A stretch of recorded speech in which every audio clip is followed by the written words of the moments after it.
मुर्दाबाद मुर्दाबाद नारे गूंज रहे थे, गुस्सा उबल रहा था और सवाल हवा में तैर रहा था। क्या भारत में अब विरोध करने से पहले ही लोगों को घरों में कैद कर दिया जाएगा? दिल्ली के रामलीला मैदान में एक बड़ा आंदोलन प्रस्तावित था। दावा किया जा रहा था कि हजारों लोग जुटेंगे, सरकार के खिलाफ आवाज बुलंद होगी और यूजीसी से जुड़े विवादित फैसले पर भी खुलकर बहस की जाएगी। लेकिन इससे पहले ही ऐसा सियासी घटनाक्रम सामने आ गया जिसने पूरे आंदोलन को झकझोर कर रख दिया। प्रशासन ने सख्ती दिखाते हुए कई बड़े नेताओं को हाउस अरेस्ट कर दिया। जिन नेताओं के नेतृत्व में यह आंदोलन होना था, वहीं अब घरों में वो नजरबंद कर दिए गए। अब सवाल भी बड़ा उठ रहा है। सवाल ये उठ रहा है कि आखिर सरकार को इस आंदोलन से इतना डर क्यों लगा? आखिर प्रदर्शन शुरू होने से पहले ही उसे रोकने की कोशिश आखिर क्यों की गई? ये सबसे बड़ा सवाल है। आंदोलन से पहले ही कार्रवाई करने की जरूरत पड़ क्या गई? दिल्ली के रामलीला मैदान में यूजीसी के खिलाफ एक बड़े महा आंदोलन की तैयारी की जा रही थी।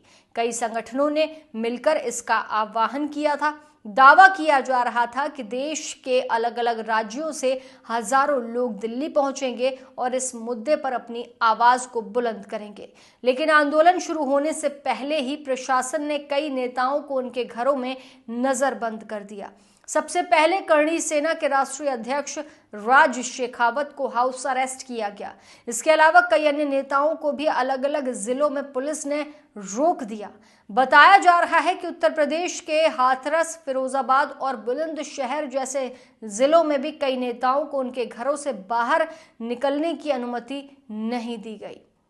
इसी दौरान अखिल भारतीय ब्राह्मण महासभा से जुड़े कई नेताओं को भी दिल्ली जाने से रोक दिया गया। वो आंदोलन में शामिल होने के लिए आए थे, लेकिन आंदोलन में शामिल हो नहीं पाए।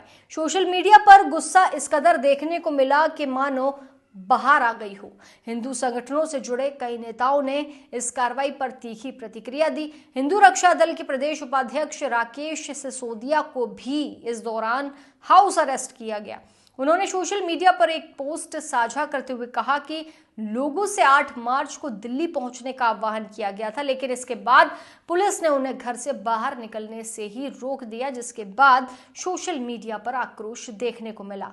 उनका कहना था कि यूजीसी से जुड़ा ये फैसला समाज को बांटने का काम कर रहा है और इसी वजह से वो इसका विरोध कर रहे हैं। इतना ही नहीं, उन्होंने इस दौरान ये भी कहा कि अपनी बात रखना हर नागरिक का संवैधानिक अधिकार है, लेकिन अगर विरोध करने से पहले ही लोगों को घरों में नजरबंद कर दिया जाए तो ये सवाल लोकतंत्र के लिए गंभीर हो सकता है और बड़ा सवाल हो सकता है, जिसका जवाब लोकतंत्र में दे पाना मुश्किल हो जाएगा। आवाज दबाई जा रही है, ये कहा गया।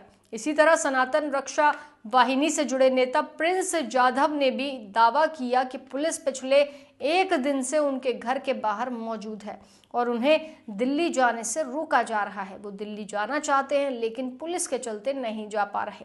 उनका कहना था कि ये उनकी आवाज दबाने की कोशिश है। साफ तौर पे उन्होंने साफ शब्दों में कहा कि जब तक ये कानून वापस नहीं लिया जाता तब तक उनका विरोध जारी रहेगा। उनका आरोप था कि यह फैसला समाज में विभाजन पैदा कर सकता है और विभाजन पैदा वहीं से होता है जहां से आवाज दबाई जाती है। फिलहाल संगठनों में नाराजगी है। इस कार्रवाई के बाद सामान्य जाति से जुड़े कई संगठनों में भारी नाराजगी देखने को मिल रही है।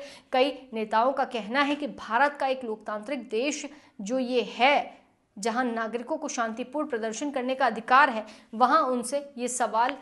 वहां उनसे ये आंदोलन करने के लिए रोका जा रहा है जो शांतिपूर्ण है। उनका सवाल है कि अगर कोई संगठन लोकतांत्रिक तरीके से अपनी बात रखना चाहता है तो उसे रोकने की जरूरत क्यों पड़ रही है? आप क्या कहेंगे इस पर? कमेंट सेक्शन में अपनी राय जरूर दीजिएगा, लेकिन उससे पहले फॉलो कर लीजिएगा।